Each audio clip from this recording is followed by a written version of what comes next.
lead singer named Justin Moore. We don't do a whole lot of bullshitting up here. We just get up here and play country music.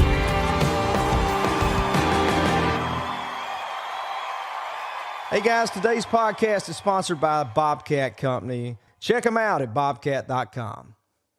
Hey, check 1 2. Yeah, I'm working. All right, everybody, welcome back to the Justin Moore podcast. Everybody, I'm going to try to make this intro as quick as possible because we got a big show for y'all today. We got a special guest who is basically the third leg in this podcast mission we've been on for the last couple years. And Whoa. Couldn't have done it without him. Hey, get your head out of the gutter. We'll make it quick as we can and go on to get in the show because we got a lot of fun stuff to talk about. He's actually in the middle of a blizzard right now. So without any further ado, we've got with us today award-winning, platinum-selling country music artist, Mr. Justin Moore. How about it, JM? What's up, gang? And Good then to see you guys, and go ahead. No, I was going to say, and then on the other end of the screen from way up in Nevada is Cody V. Yep. The master of disaster sitting in a blizzard right now. Yeah. So when you get Go ahead. No, I was just going to say, before Cody gets started here, obviously Cody's like our brother, was JR kind of alluded to. You guys have heard us talk about him 1,000 times, and we couldn't do this or really many other things without him being such an integral part of the team. And so for those of you who choose to watch this online, you're going to see what a whack job he is. And I'll let you explain why. Yeah, so as I'm explaining this, I'm getting hit by a damn blizzard. I don't know if you can see that. Can you guys see that? Yes. Jeez, yeah. Oh, criminy. So anyways. It looks ridiculous. Yeah, it is. It feels ridiculous. I'm probably going to, luckily I'm the guy that fixes the audio and the video, so I should be able to fix this. But yeah, I'm sitting here in Nevada. The whole purpose of me coming on, obviously, is to recap the season we just had, as well as I'm sponsoring it by my cattle brand, Rafter V Ranch. It's my grandpa's cattle brand, so I'm sitting here on his property with his barn in the background, and this is where he started it all. So don't mind the blizzard, but I had to just tough it out and show you guys where it all started. Man, that's awesome. It's beautiful behind you. Did you ever think of maybe setting up inside the barn? I did, but you would lose that view. I mean, the 2 trucks, the barn, the mountain. Yeah, so you can't beat that. So yeah, for those who are listening and are not yet having the opportunity to watch this, there's a mountain range behind Cody, and so it is pretty beautiful. That said, it's 80 here in Arkansas. Must be nice. And I'm sure it's about the same for you, JR. But hopefully all you guys and gals out there listening had a great Christmas. I'm sure we'll dive into our own Christmases because we haven't spoken since then, and we're a couple days removed from it. So. Yeah, basically it's sunny and 75 here all week. Sorry, Cody. But hey, I could use a little dose of that. It looks fun. It'd be fun to go do something outside and some of that pretty country up there, minus the blizzard conditions. But yeah, so how long have you been out there? Did you just get out there the last couple of days? All this storm just happened. I know I saw it on the news last night. They were shutting down interstates from California to Nevada. And yeah, so I got in Monday right before Christmas. I'm just here for the holidays. But yeah, I just made it to Gardnerville. I've been in Yerington. I won't disclose exactly where I'm at in Gardnerville because hopefully, and that'll be a surprise if it actually goes down, but I'm like 3 or 4 doors down from old Stone Cold Steve Austin. So nice. We sent him a message. The Broken Skull 2.0. Yeah. We sent him a message from Justin's Instagram, and then my dad's got he's on texting basis, of course, with him. So he shot him a text, and we'll see if he shows up. He's literally right down the road, and if you go to his Instagram, he's like crawling through the snow yesterday to get he's got his IPA beer or whatever. So he's like crawling through the snow to get. He's a mess, but anyway. So hopefully, if he drives by or something, we'll flag him down and see if we get lucky. See if we can get Stone Cold to hop on. That'd be cool. Yeah, and that would be another wrestler to add to the list of guests on here. Yeah. So I was so gonna yeah, you guys hang on with us. You may just get a shock or a surprise. Yeah, you never know. I tell you what, that's a surprise too. I would never run up on Cody and his buddies if they're hanging out at a bar, because all of them are. He's friends with Ken Shamrock, Stone Cold Steve Austin. I mean, it's like you just never know who you go. And Cody's a high school wrestler and stuff. I mean, I just wouldn't roll up on Cody and his buddies, because you never know, they may be a bunch of trained killers. You just never know. Yeah. Hey, speaking of trained killers and of the like, there, you got to go to a fight this past weekend, Cody. I was down in Tampa for the Saints game, and you went to the fight this past weekend. How was that? Yeah, so it's kind of on a whim. I mean, the guy that's fighting was Jake Paul, which I don't know if you guys know who that is, but he's kind of a internet sensation. He started out as a YouTuber. He's known as like this punk kid that always talk shit, but he has kind of shown that he's not a bad boxer, and so he had a pretty good bout lined up with Tommy Fury, Tyson Fury, the champion. Yeah. It's his little brother Tommy Fury, so he had that lined up, but he backed out. So then what's his name, Tyron Woodley, the UFC champ, he stepped in to refight him, which it was sick, dude. I mean, I knew there was gonna be it's entertainment. I mean, there's all the fireworks and the show, but there's a couple fighters there, legit UFC fighters that were in the crowd. That was for me was cool. It was Nate Diaz. I don't know if you guys know who that is. He's a big UFC guy. He's the one that beat McGregor actually. So he was there. Was it Masvidal? He was there. Oh yeah, that's two of the best. That's two bad jokers right there, buddy. Wow. Yeah, so it was sick, dude, and then it ended in a big knockout, and it was awesome. And then of course I sent you guys a text. I ran into Harbaugh at the hotel bar right next to the arena. We were just pre-gaming, and I sent you guys a text about Harbaugh, which I won't repeat what Justin replied to me, but no, I was talking to him. I'm like, hey man, I was like, I don't normally go up to people like. I mean, I work in the country music business. Like, I don't usually go up to artists or anybody that's famous or this or that. I was like, but I just respect your game, and I'm a Michigan fan, and I'm from Nevada, so I have ties with obviously watching Kaepernick go through and at the 49ers when Harbaugh was coaching. So we had a little chat, and he was like, who do you work for? I'm like, yeah, I work for Justin Moore, like country music. He goes, we like country music, and he goes, we like Justin Moore. So apparently he's a fan of you. I don't know if it's reciprocated, but yeah, it's pretty cool. No, it's pretty cool, man. That's really awesome. So, I guess before we dive in, people ask, and we've talked about it on here. People ask JR and I a lot, whether it be through social media or whether it be in person.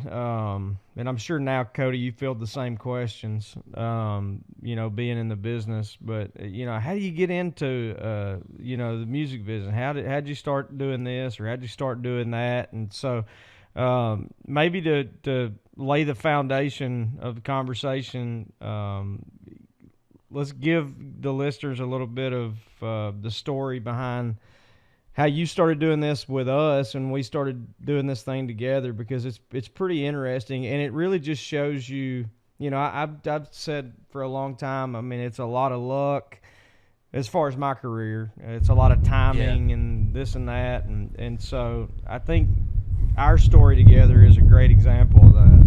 Yeah, totally. So the backstory would be that I'm from Yerington, Nevada, which there's it's a huge music festival that's held every year in my hometown. And just out of high school, sorry guys if you hear that wind, I'm trying to block it, but right out of high school I was doing videos and photo work and design work, and I used to help them out, and I used to do their t-shirt designs and do all their commercials for their sponsors. And long story short, it was a summer where they needed a meet and greet photographer, and just by chance I was like, man, screw it, yeah, I'm down. So then I ended up backstage at this festival, and that was the year that Justin was playing, and just being talkative and talking to everybody in your camp. Keely, who was working for you at the time, came up to brief me on how you guys like to run your meet and greet and whatnot. And we start chit-chatting about my camera, because it's a video camera, and she's like, oh, you do videos normally? And so we start just BSing, and long story short, I was like, dude, if I get the chance, I'd love to get out to Nashville and shoot something, like if you guys ever have an artist or whatever. And she's like, actually, we're kind of needing somebody for like on the road stuff. And I was just like, where do I sign? She's like, really? I was like, yes, I'm down. And so that kind of initiated the conversation. We exchanged contact info, and then she played it pretty relaxed. She's like, yeah, we'll give you a call, or I'll let Pete, the manager, know, like they might reach out Monday or Tuesday next week, whatever, and we'll be in contact. So I'm like, perfect. We get done with your meet and greet, which I briefly, actually, funny story, the first time I met you, my buddy, who's a firefighter, ended up being in the Ones That Make It Back Home video. He comes rolling through your meet and greet because he's a fan of yours, and he comes up and he's like, or first of all, he tells me, he's like, dude, let's play a joke on Justin. And I'm like, all right, like, whatever. So he rolls up and he takes my camera out of my hand and tries to hand it to you to have you take a picture of us. And you're like, dude, that's too expensive. I'm not going to touch that. So that was like, we're screwing around, and that was the first time I met you. So long story short, get done with the meet and greet. I set down my camera and all my gear. And of course, being who I am, I double fist 2 fresh beers, and I go walking out to the crowd, and my phone starts ringing, and I'm like, uh-oh. So I look at, and there's a Nashville number calling me, and I'm like, who the heck? So I answer it. It's Keely. She's like, hey, I just talked to, I don't know if she talked to JR or Joey or who, but she's like, if you want to shoot tonight, come on, shoot tonight. We'll see what you got. And I was like, fuck yeah. So I set 2 full beers down on the ground, just turned around and ran back in, grabbed the camera, shot you that night, and then I gave you the video the next day. And I think Pete called me, which is funny. He called me Tuesday of that week, and he first thing he says, he's like, hey, this is Peter Hartung, the manager of Justin Moore. And I was like, yes, sir. And he goes, I hear you want to move to Nashville. And I was like, well, if I had the right opportunity, I would. He goes, all right, what are you doing this weekend? And literally that fast, he booked a flight, and next thing you know, I was on the road with you guys. So wow. Yeah, it's funny. I remember JR because Keely was doing that stuff for us out there on the road, but it really wasn't what she wanted to be doing. You know, she was wanting to do some different things, but she was really good at it, and she kept saying instantly, she's like, y'all need to get this guy. He's a rock star. You got to somehow get this guy. And I remember JR, you can tell this better than me, but I remember JR going, you know, you realize like you're going to talk yourself out of a job if you don't stop. Like, you know, because she was doing some of this stuff, and so anyway, it was kind of funny. That's what I remember about that weekend. Yeah, I was like, Achilles outsourcing her own job. Yeah, crazy. And they go get somebody to do her job that she wants to do. But it was great, and I remember meeting that night, and that's I got many beers ago. But how long's that been, Cody? What year was that? We're that was 2017, I believe. So we're hitting year 5, I think. Feels like 10, but yes. So yeah. So does. Cody was on the road with us for what, 3-ish years? Maybe? Yeah, it was like 2 and then a slow decline into the 3rd, I think. Yeah. And then so Cody came off the road, and he's now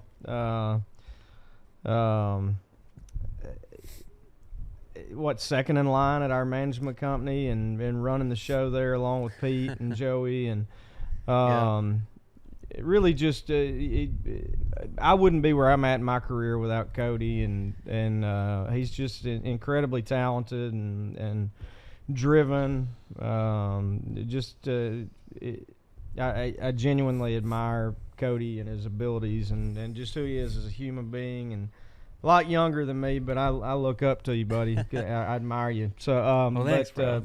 Appreciate just a little more backstory on Cody. He we've talked about it before, but Cody's done all my photo shoots and all of my videos. And what I mean by did all my videos, I mean he's written, directed, shot, staged. I don't know, whatever I'm forgetting. He's been the brainchild and the talent behind all of our videos for the last 5+ years. And so, you know, you're talking about The ones that didn't make it back home, which I believe was the first one you did, Cody. Correct me if I'm wrong. Yeah, I did the. It was a live concert version video for "Kinda Don't Care," and then so technically the second one. Okay, that's right. That's right. Yeah. Okay, my bad. Yeah, so we did a live concert version of "Kinda Don't Care." So everything from "Kinda Don't Care" through now, video wise, Cody's done them all. And so, as you guys know out there listening, it's kind of waning, the music video stuff, just because it's, technology and the different platforms out there. They're not as, they're not as big a part of what we do as they used to be. They used to be a really big deal. You could probably touch on that better than me, but so we haven't done one for the most recent song or two, but the one we did at my house. Why We Drink, Cody did all that, and so anyway. Yeah, hell yeah. Yeah, it's just been so you guys out there the listening journey. know. Yeah, it's been sick. That was not fun, Stone man. Cold. That was not Stone Cold. And I was wondering. I'm sitting here wondering. He's waving at somebody. Yeah, I'm wondering. It's not yet. We'll see if we get lucky. But If Stone So Cold, how was Christmas? mine was good. It's been half the reason I like to come to Nevada is to coyote hunt, but it's been windy like crazy. So I got out on Christmas, I think the night before, I think it was Christmas Eve, I got out with a couple buddies, and we've yet to succeed, but one of my buddies, we had one come in, and his glove got, as he's like I'm on the light, and I'm like, bro, you got it? Like, you got him in the scope? And he's like, yeah. And right as he's like fumbling, his glove catches the trigger and just literally just shoots, and we're like, so he blew our chance. Oh man, it was more funny than anything. So it was a good time. But yeah, it's been good hanging with family, and this storm kind of, nobody's been traveling, so it's been nice just hunkering down with family. What about you guys?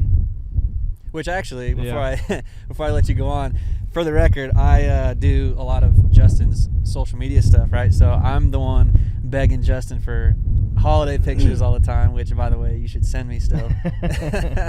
So I can post about it. I've got some. Do you? Okay, good. I'm gonna do that.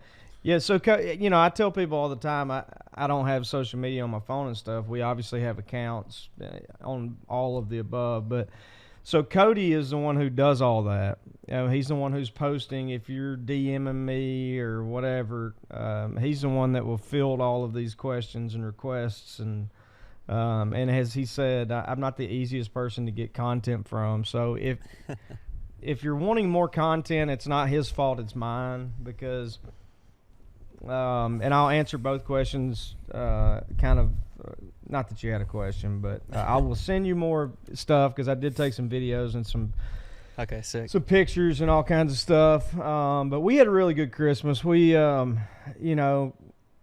we always have big get-togethers. We have a big family, and Kate and I host and have for the last handful of years host both my mom's side of the family, my dad's side of the family, and Kate's family in a 2-day stretch. So, you're talking about close to 80 people in a 2-day span. And so my mom's side, we do.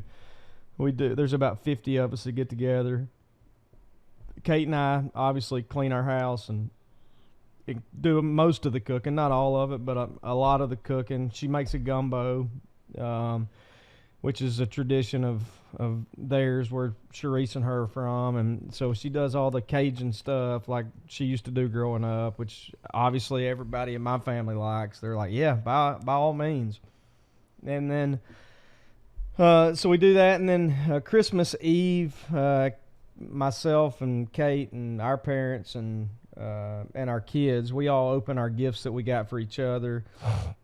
And so that's a long day. It's fun and awesome, but a long day. And then, then Santa has to get to work for bringing presents in the morning for the kiddos, and then so we start Christmas morning with all the gifts that Santa brought, and then we get ready, and we usually do a brunch with my in-laws. We didn't do that this year because my brother-in-law's out of town working, so we'll do that here in the next week or two. But anyway, then we had my dad's family over, and my grandmother passed away earlier this year, and so we thought it would be healthy for us to make. We usually do like turkey and dressing and that kind of stuff, and we thought, why don't we just start a new tradition? It's not going to be the same without her.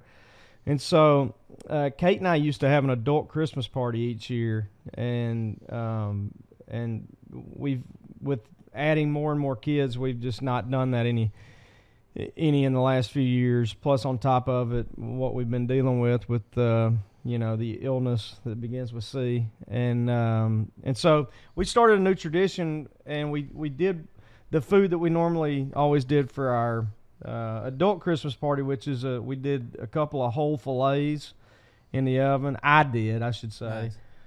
Nice. Some roasted vegetables, and I think everybody has their go-to thing when they know that they can't screw up when you got to feed a lot of people, and that just happens to be mine. A whole fillet in the oven, some roasted vegetables, and years ago we kept eating these au gratin potatoes in the box, which I don't even think they're real potatoes. They're good. They're like crack, but we're having them years ago, and I go, man, I can make these like legit, like real homemade. I can knock this box stuff off. And as you guys well know, I like to cook. And so with trial and error over a number of times of trying it, I developed this homemade au gratin potato recipe. So I made that as well. So we started a new tradition. It went good. We played Dirty Santa with the folks, and the kids played their own Dirty Santa. And so we had a good time. It was fun. But I will say, the day following, after hosting back-to-back days and that many people, we did absolutely nothing yesterday. We laid on the couch and watched movies literally all day and didn't even look. We just stepped on stuff in the house, and so we've been up cleaning all day today since we took the day off yesterday. But it was good, and so glad to hear you had a good one. How about you, JR? I know you went down to Houma, didn't you? I did. We just got back as we record this today. It's Monday the 27th. We just got back last night. I just traveled. I didn't see near as many people as you did. Didn't travel as far as Cody, but we started down in Tampa 2 weeks ago or so. Visited my brother for a few days. Came home. Went to the Saints game. We'll have to talk about that after we take the break here in a little while. We'll get on some sports later on, but we'll get into that a little bit. I know you and I text about it. But came home from that literally maybe 15 hours. You know what I mean? We got home that evening at 8 o'clock. We were up on the road at 10 a.m. the next morning kind of deal on the way to Houma. Monday of Christmas week last week. And then, we're in Houma all week trying to play catch up. Prayers to all those guys and gals and families down there. It's still a mess down there. I know obviously Kentucky just got whooped on pretty bad here recently for the tornadoes, but man, I'm telling you, we saw a little bit of. We were in Lake Charles that last show, but man, going down to Houma and I rode around more this time than when we stopped by on the way home from Lake Charles. Man, it's bad. So y'all keep everybody in your prayers. It's still trying to clean up and recover from all this stuff because it's wild. But so we were down there and did same like you said. We did traditional down the bayou Christmas at my sister-in-law's house with my mother-in-law and her sisters and Teresa's cousins and my nephews and stuff. And it's kind of small, but it was great. Yeah, all the gumbo, the corn pudding, the rice dressing, all the fun Louisiana food. And then we turned around and came home, and here we are getting ready to rock this week. And New Year's Eve will be Friday, day after this airs, which is also my anniversary. So my 5th year anniversary. So that's right. I always forget that. Yep. Yeah, I took that off because I figured we never because you always take the holidays off, and I told her, well, if we get married during this time, we know we'll be off work, so we can do something. Yep. So, and we're actually, since everything's so crazy, I know everybody's seen on the news with travel and all the stuff and people on the roads. We're actually just going to stay close to home. We're going to Floribama for kind of work play at the Floribama for New Year's and the days leading up to it, and then we're going to go down to the Keys for a few days. Shout out my brother Frank LaCrone for hooking us up with his place down there to go stay for a few days on in January. So that's what I did, and that's what I'm going to do. But for today, we're going to chop it up on this podcast. Two of my best buds, man. I'm just kind of getting back in the zone here. I feel like I say that to say ripping and running like that. I didn't have a big crowd, but I feel like I'm wore out. I didn't really even have to entertain or anything. I'm just from driving, I guess, and traveling and just, I don't know. So Yeah. glad to be home. Glad to be talking to two of my favorite brothers on the planet, and knocking out the season finale of the season 3 of the Justin Moore podcast. Guys, remember we all started talking about this? I mean, Cody. If Cody pushed the gas pedal on all that, he was down from day one. He was like, "Yeah, hell yeah, let me ask some people. Let's figure out what we got to do." And man, it has been a great ride, man. It's been fun. It's been awesome. I mean, think about the guests we've had. Think about what we're gonna do. It's been great, and the getting to catch really up has. and getting through the times. And then I look forward to today, because we've talked about it some on the bus when we're partying and this and that, and just when we get all sentimental about our granddads and family stuff. But I want to really dig into the history of Cody's granddad's ranch, because that's something we talk to people about. You do this on the farm, or I got this land, I got this much. Well, what's going on there? And I know they got cattle. I mean, look, the trucks, they got their brand on their truck. They got all their swag. I mean, it's like looks like Yellowstone. that's what I was gonna say, but cooler because it's red. Yeah. What's funny is speaking of Yellowstone, my brother texted me the other day. He's like, "Dude, do you realize Grandpa painted our barn like exactly how the paint is on Yellowstone?" And I never thought about it until he told me that. I was like, "Dude, actually, that's sick." Yeah. Really, But, the same honestly, paint scheme. Yeah, it's black trim, white barn, black trim. We don't have a logo on it though, which maybe we should. But yes, you should. But anyways, I mean, his story is just incredible. He was, I got my dad right here to kind of proof check me as I say this too, but he was like 19, came up from Mexico. He had a brother that was already in Southern California on a work visa. So he came up, he did it the right way, and started working right away. And I think by the time he got to his brother's house, he had like $10 in his pocket. It was some crazy, ridiculous story. But then he met my grandma in Southern California. And kind of funny story, like obviously you guys know how much I work and how it's kind of a good addiction almost, I guess you could call it. But my grandpa was the same way. He, on his wedding, so his anniversary, he came up to Tahoe for their honeymoon, not anniversary, sorry, honeymoon. And he's with my grandma, and they're just bar hopping at a casino, and they go to the Harrah's Casino, and there's a little sign out or something that says they're hiring. So on his honeymoon, he applies for a job, and the guy literally was like, "All right, fill out this application," and pretty much was like, "All right, when can you start?" And my grandpa almost was like, "I would start like now." Like he was like that, like down, and similar to how I started working for you. But I think my grandma kind of talked him out of that, so they ended up enjoying their honeymoon, and then he went back down to California, grabbed all his stuff, packed up, and they moved to Tahoe, which is right up the hill from where we are here in Gardnerville. And he started working there. That's when he had my dad, and he had two other brothers with my dad, and then a daughter. And so long story short, he scoped out some land down here in Gardnerville, and came down and bought it, and then literally built his own house. So that house you see behind me, he literally built like himself. Same with his barn, he built it all himself. And we're talking like he had a second grade education, Dad? Yeah, second grade education from Mexico. Obviously Spanish was his first language, so there was a language barrier, all the above. And he used to park his truck. He'd go to other construction sites and like watch how they're doing the roof or how they're doing that, and like kind of just pick up tips on how to do it. So anyways, that was his story of building his stuff. And as far as the ranching goes, he had 100 acres at one time out in Winnemucca, and part of it I think was owned, part of it was BLM leasing or something, and he was running cattle and alfalfa out there. And then but here in Gardnerville, it wasn't too big of an operation. He's got a couple acres here, which is behind me, but he used to lease out all the different little fields down the road here, including where right by where Stone Cold is. So he's kind of known as the last farmer on the street.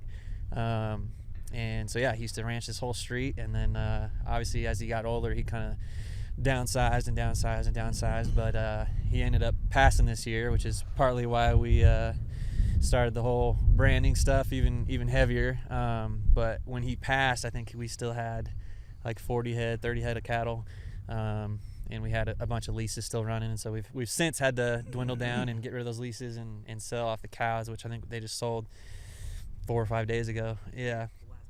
last 8 a couple days ago. So kind of a bittersweet that they're going, but I just found out that they're gonna let me renew the actual brand with the Department of whatever wildlife or Cattlemen Association or whatever. Agriculture, yeah. So I get to renew the brand in my name and just keep it rolling, which is pretty cool. But yeah, so that's his story. I mean, and to put it in perspective, just how like ridiculous and hardworking and just literally no fucks, like, period. He was, I think, 84 when he passed, 83, and I saw him about a year ago. I came, it was middle of COVID, so I couldn't really get too close to him, but we're driving down the road to surprise him, and he's out moving water and checking on the cows. And my dad, he told this story about how he used to jump a fence that was as tall as him without touching his feet. And so my dad's like, yeah, I'm sure he could still get close nowadays. I'm like, no way. We pull up, and my dad goes, hey, remember that story when you jumped that fence? And he's like, yeah. My dad goes, see that fence right there? And my grandpa turns, he's like, you won't jump it. And literally my grandpa like looks at the fence and walks over, 84 years old, jumps this freaking fence, lands on the other side, and he goes, ha, ha, ha. Like, he's just one of those, like, didn't give a rip, freaking till his last day, just wow, fucking beast. So anyways, as everybody's awesome. grandpa is kind of the hero of the family and hero for me. So that's why I'm carrying the torch with this branding stuff. And you got Justin Moore, platinum singer, rocking his brand, so it's pretty dope. Yes, absolutely, and it's a That's cool awesome. logo and an even cooler story, man. And the stock and breed that he left behind him, his legacy is. I'm sure I know he's got to be proud of you guys, because you're all, you and your 35 siblings are all awesome, and your dad is great. Exactly. I know. It's kind of funny too. Two-way story that I got here is one, like, my oldest brother, he's a PA, which in rural Nevada you're pretty much a doctor, and then my middle brother is in med school right now in Vegas, and he was a former Marine, EOD, freaking 2 tours in Afghanistan, just nut. And then you got me, so you got 2 doctors and then this guy. So it's kind of funny. But and Justin, I briefed JR on this a little bit. We called right before we talked, but and my dad will remember this. It was probably, I don't know, 3 years ago, 2 years ago. I just kind of had an inkling that obviously my grandpa was nearing his, like, ready to hang it up kind of time. And I called my dad one day and I was like, dude, can I just move home, give up Nashville, and come take over the cattle stuff in Nevada? And my dad straight up was like, no. He's like, you're not going to walk away from Nashville and your opportunity. And, like, he's like, you're going to stay there and just see it through. So long story short, I almost left you and quit you to come cattle ranch here in Nevada. So I don't know if you knew that or not, but. No, I didn't. But I mean, I respect the heck out of that. I mean, Right. I'm if anybody understands that better than me, I that would be hard to believe. I don't. We don't actively farm or ranch our place, but I mean, I'm fortunate that I'm able to kind of do both, be around the house where I grew up and do, what we do for a living. Yeah. So, I mean, I certainly understand that, man. Everybody has different priorities, and you seem to, have the same list, if you will, as JR and myself and most folks that obviously we work with and around, and I absolutely 100% respect that, and would have just it would have sucked not to have you, but I would have been like, that's badass, man. Yeah, exactly. It would have been gangster, but I don't know. I don't Maybe regret staying with you guys for sure. your dad might have heard about the time you tried to quit, and Justin told you couldn't quit him the first time you tried to quit and go work for another artist, and your dad figured he'd just save Justin 2 times having to do that. Yeah, right. Yeah, Justin only do it once. Yeah, Cody. I'll give the quick story of that. Cody tried to leave us one time to go work for somebody else, which it's kind of happens. It happens all the time in this business. It just does for most people. But we wouldn't let Cody go nowhere. So yeah, I mean, that's a lot of Yeah, it just wasn't gonna happen. So Justin got Cody on the bus. We got him a proper drink, and then we explained to him, no, you would not be quitting. You would be sticking around with us for a long, long time. Hilarious. And, cut that nonsense out.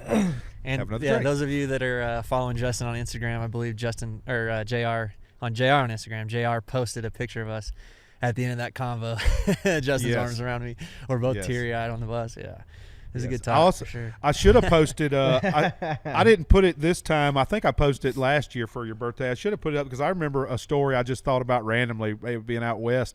It was your birthday, and we were on radio tour out in California, and it was just a couple of us, and we were with the radio people. I think it was Nate Deaton and them or something, and you had just started, and it was your birthday, and we were out there, and I remember we were going to this nice steakhouse somewhere in Napa or somewhere in wine country or whatever, and we were looking at the menu, you're a hick like us, so you're like, wow, look at all this.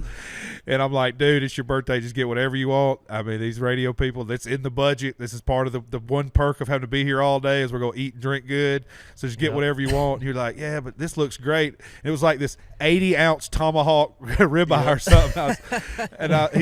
He was like, no, I don't need to get that. Let's just get this more, this regular thing. And I'm like, he'll have one of those. I'll have some Cavassier. He'll have a tomahawk special and with a side of lobster tail, and keep those all, keep those Manhattans coming.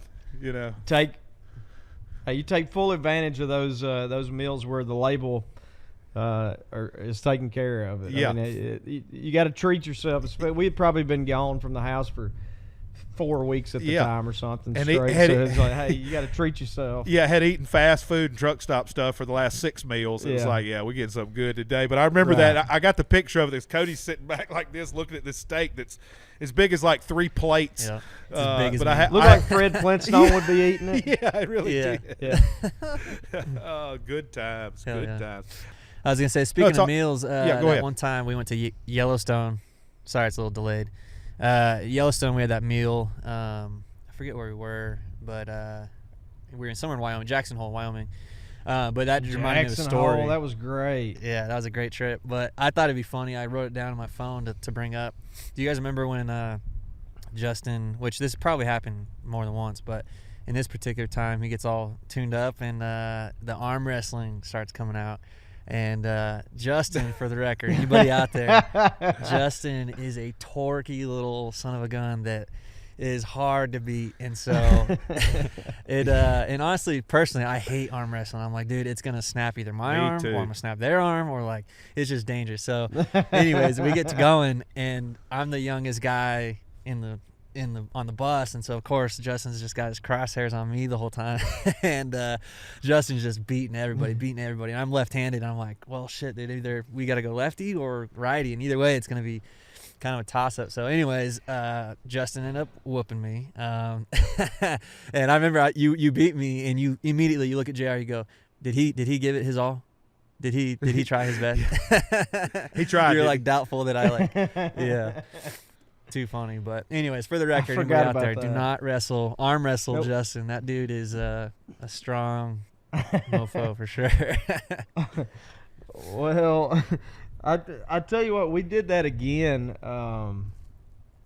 Just so stupid. But we did that again. JR, you remember maybe it was at the beginning. 2 years. I thought 2 it was. Years wasn't ago it at the or beginning? something. Wasn't it at the beginning we were doing some acoustic shows? Wasn't it just like me, you, Roger, It might have, Josh, and Mark Fisher? It was like 4. It was just 4 of us. So Cody, this time I could beat everybody on the. I don't know if me and you did, JR, but I beat everybody. I can't arm on the wrestle. bus. I'm a terrible arm wrestler. I've had rotator cuff surgery. I ain't never been an arm wrestler. But I could not beat Roger, and I was like, "Do it again, come on, do it again." Do it again. And that joker, I could not beat him. I mean, he just, every time, it'd be like struggle for just a second, struggle, and it just slowly, here I go. It just wasn't happening. It wasn't going to happen. So he's a lot better than me. But anyway, where I was going with that, man, that's too funny. For the next 3-4 days, I couldn't even lift my arm because I kept wanting to get Roger. I mean, I couldn't even lift my arm. Oh yeah, you kept trying. It'd be like back in the day. It'd be like back in the day when we played bus basketball inside the bus going down the road. Me, you, and Joey would beat you, and you would make him keep playing you and keep playing you and keep playing you. I'm like, till you finally win. We're going again. We're going again. Finally, you'd win. I don't think I ever beat him. I don't think I ever beat him. You'd go to bed, but you'd go to bed 1-23. You know, but you got him that last one. You're like, all right, that's it. He's 23. All right, I'm the champ. That's it. Going to bed. Good night, everybody. It was funny. All right, this one's for all the marbles right here. Yeah, this is it. This one counts. This is the real. This is the final. Yeah. Speaking of crazy bus and travel stories, I don't know if you remember this. Justin was fortunately, but unfortunately, he was asleep. It was one of the first times for me ever riding on a private jet, and we had some back-to-back shows we had to get a private jet for.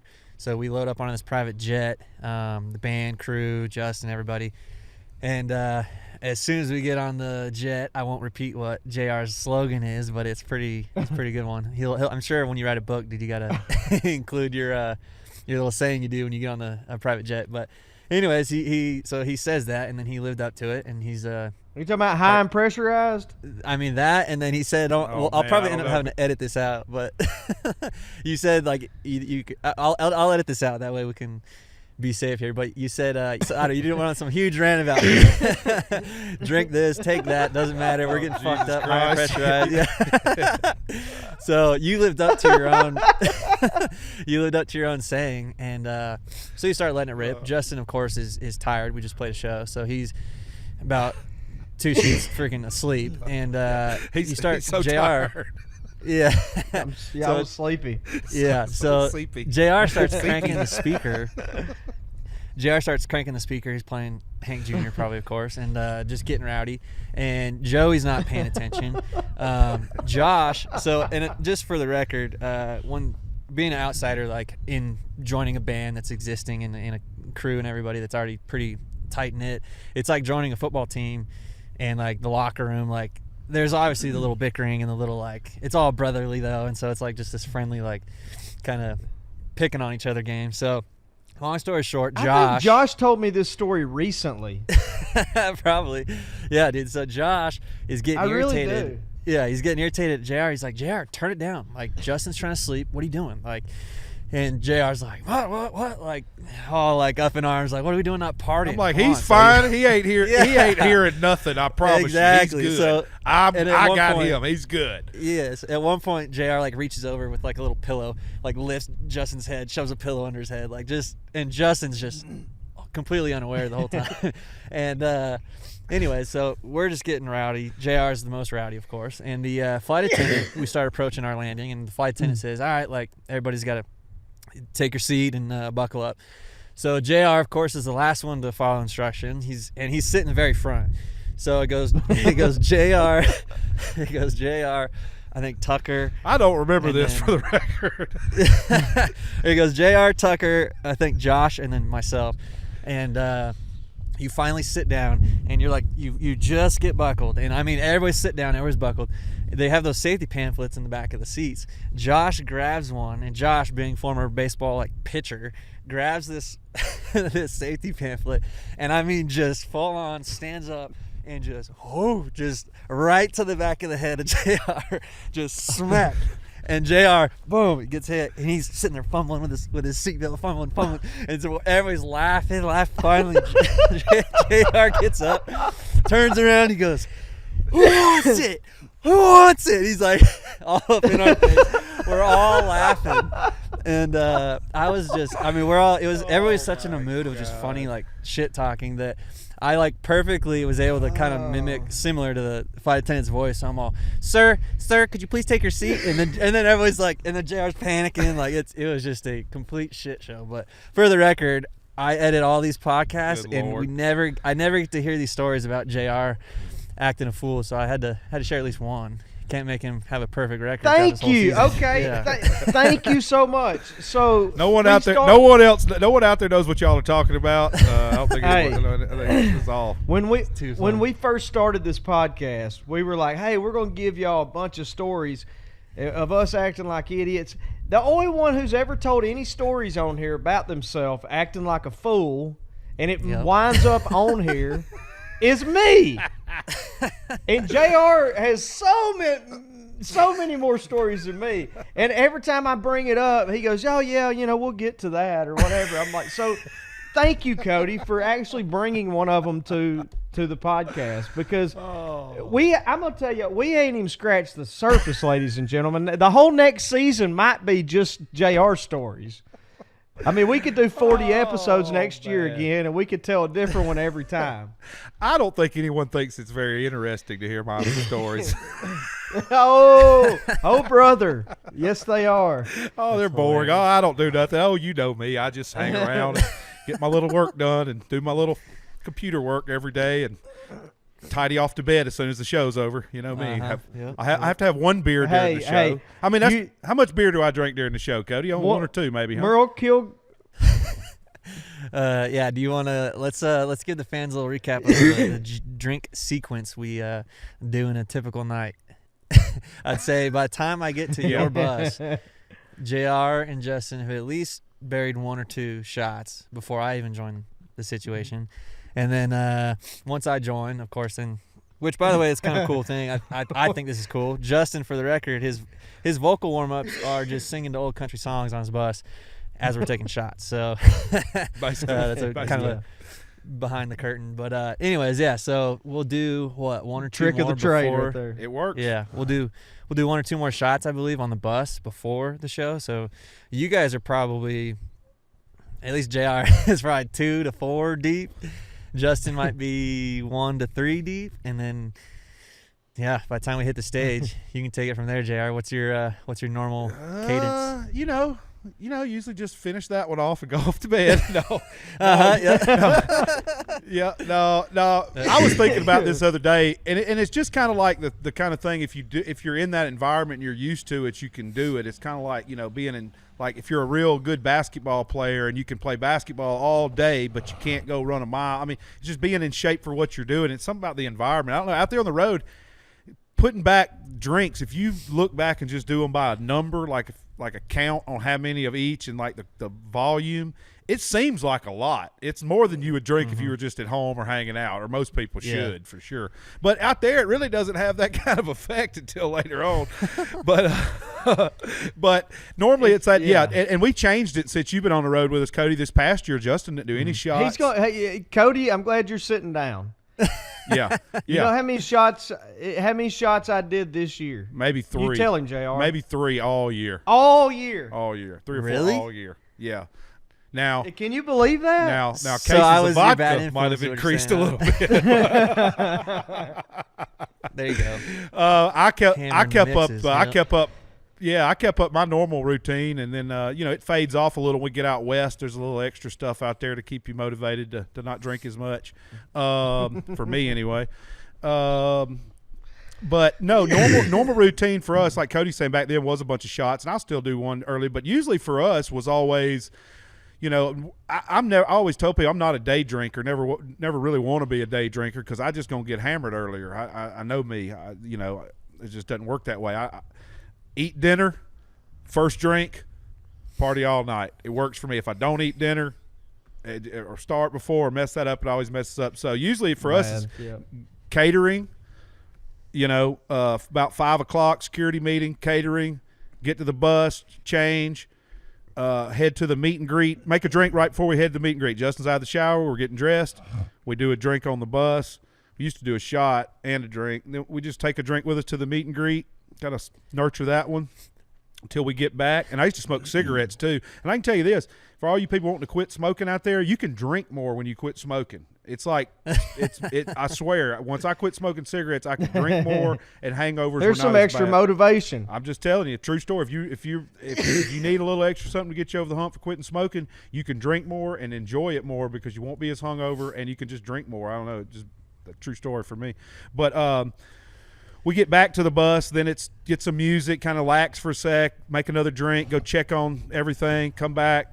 We're listening to music, sing along, half hour, 45 minutes. May have a radio person up, drinks. Stage, fresh one for the stage, showtime, and then just depends, what kind of environment it is. Justin usually hit me about, I can kind of tell usually after, if he doesn't radio me after like 6 or 7 songs, I'm sure it's probably about time for a freshen up at least.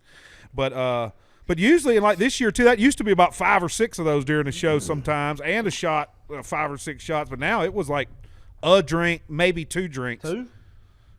This past year too. It was crazy, Cody. Yeah, which was good. I mean, crazy. part of it was, just for obvious reasons. But part of it was when we went back to work, man. I was actually, I don't think concerned is the right word, but I mean I was somewhat nervous, I guess, because we took so long off that I'm like, damn, I want to be on point here. Usually it's second nature, and it became that again. But I got to the point where I thought, man, I got to be on top of on top of my game, because we're just out of practice, and so trying to remember the show and the words, and when do we do this, and I played a lot more during this particular set than I have in the past, and the guys relied on me to play well instead of just holding my guitar. And so there was a lot of those types of things that went into it. And then it got to the point I'm like, yeah, that's cool, that's good enough, and then we every now and then we turn it up after the show a little bit, but really not much. I mean, plus hell, I'm was pushing 40, and JR's there, and so it just hurts. It hurts bad. Well, and this year we weren't on our normal routine either. We were just jam packed. We didn't get to go play 3 nights and go home for a couple days and go back out. Yeah, that was part of it too. I mean, we were playing 7 shows in 10 days and stuff like that, which I know you know that, Cody. But it was, but anyway, it was. Well, so we'll see where 2022 leads. And speaking of music and playing and being on the road, JR, I was going to mention this to you earlier.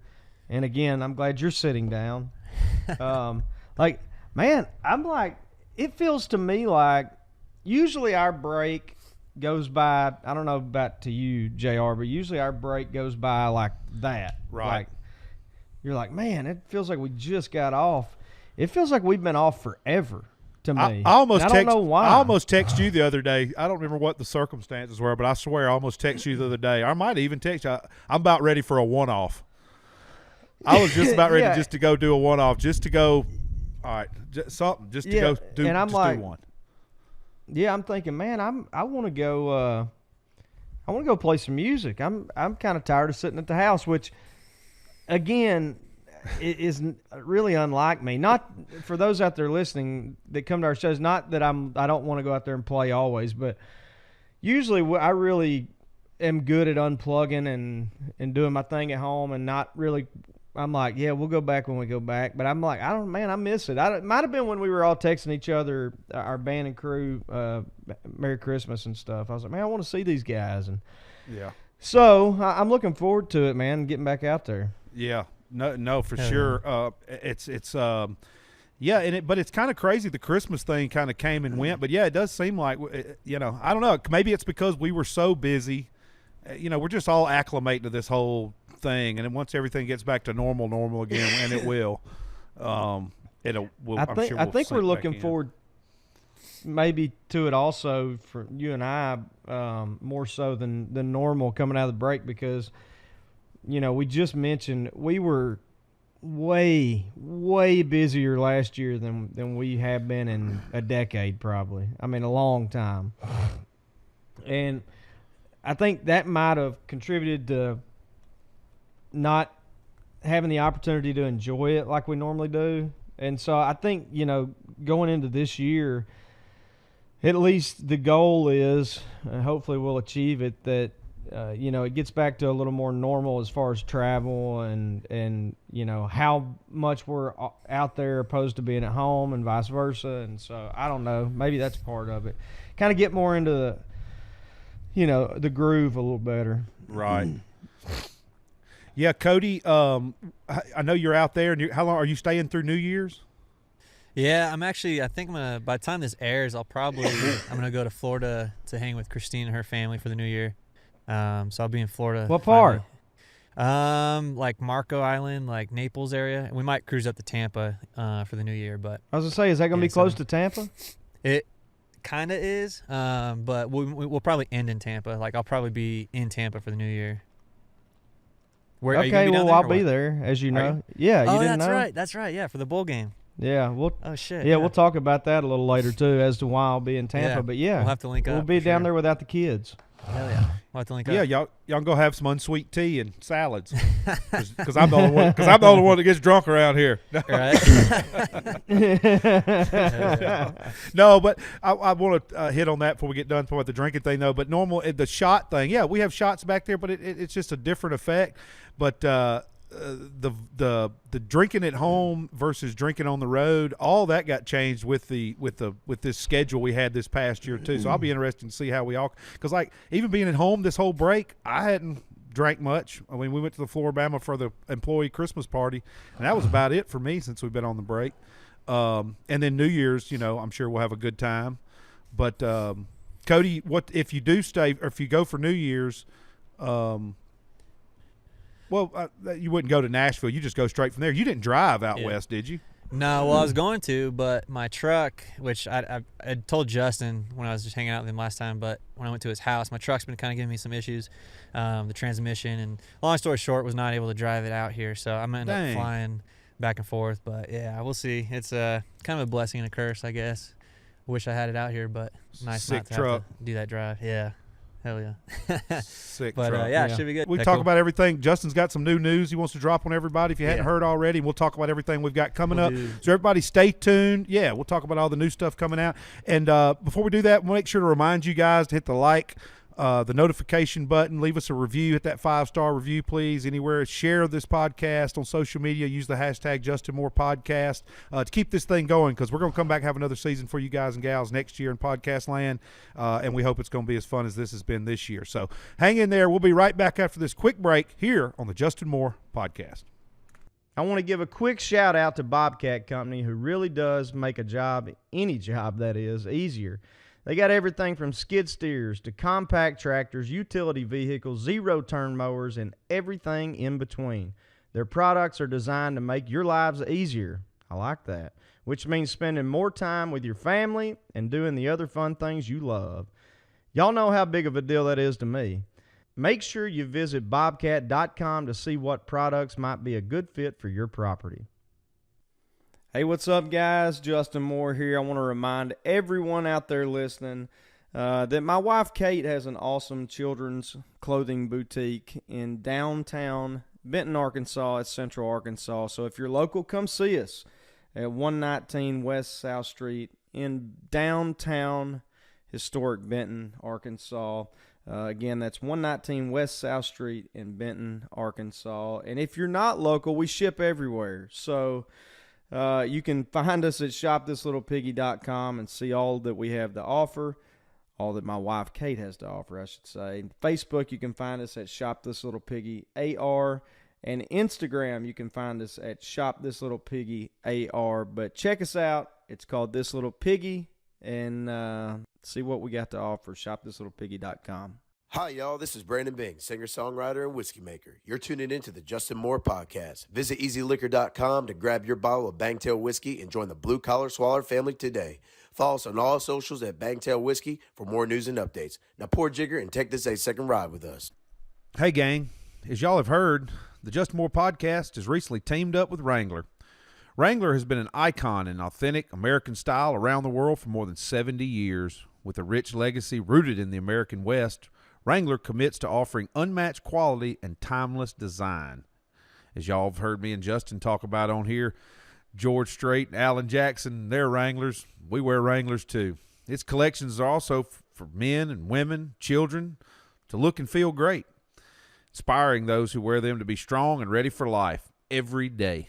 Wrangler is available in retail stores worldwide, including brand flagship stores in Denver and Dallas, department stores, mass market retailers, specialty shops, Western outfitters, and online. For more information, visit Wrangler.com. And you know you've heard it here, and you've seen it on stage, the Justin Moore Podcast. Dang glad to be partnered up with Wrangler, because we're big fans and have been for a long, long time. Can't go wrong with a nice pair of Wranglers, y'all. I wear the Wrangler Retro. Justin wears the black one some. It's my go-to. I get mine at Academy. So if you're around an Academy or just about anywhere, you can get you a pair of Wranglers, whether you want to look like George Strait, or you want to look like JM, or you want to look like me. You can get you some Wranglers, and you can do that. Whether you're in North California or South Alabama or Montana, Texas, Ohio, Wyoming, wherever, a pair of Wranglers will get the job done. Long live Cowboys and plowboys. For more information, visit Wrangler.com. Welcome back, everybody, here to the Justin Moore Podcast. I'm JR the Handler. We've got Justin Moore on the Zoom machine. We've also got our brother Cody V coming from his grandpa's ranch out in Nevada, which we've talked about on here before. The reason we know it's Nevada and not Nevada is because of Cody and his friends quickly correcting me, kind of like your cousin Brock did when I called it Poyen at your birthday party when I first met you. And Brock quickly gave me the Brock look and said, "That's Poyen." I said, "Copy that, Brock." Thank you, Brock. How's my old buddy Brock doing? My mom calls him old crazy cousin Brock. He's good, man. I seen him Christmas. Of course, he's going. I made steak, which I've mentioned. He's like, "It's fire." Oh, that's awesome. Proud old cousin Brock. Got two good looking kids. He's doing all right. I like old Brock. He's doing good. Him and Diane and kiddos doing really good.